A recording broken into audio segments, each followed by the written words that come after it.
Follow these steps to promote affiliate links on Reddit. If you want to promote affiliate links on Reddit without getting banned or downvoted into oblivion, here's how to do it the right way. First things first, never post direct affiliate links. Redditors hate blatant self-promotion and most subreddits will ban you for it. Instead, create a blog, a Medium article, or a YouTube video where your links are embedded. That way, you are providing value instead of looking spammy. Next, find niche subreddits related to your product. For example, if you are promoting tech gadgets, check out R-Tech or R-Buy It for Life. It's a finance product.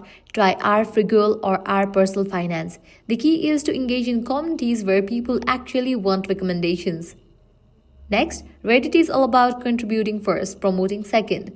Answer questions, write helpful reviews, and give genuine recommendations.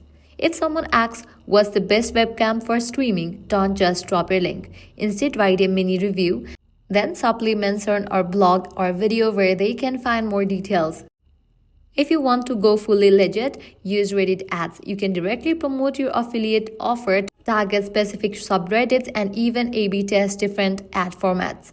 Avoid spammy posts, fake accounts, and low-effort comments with links. Redditors can spot that from a mile away, and trust me, you'll get downvoted fast. So remember, engage first, promote subtly, and always provide value. Follow these tips, and you will turn Reddit into a goldmine for your affiliate marketing. If this guide helped you out, don't forget to like, share, and subscribe to our channel. Thanks for watching.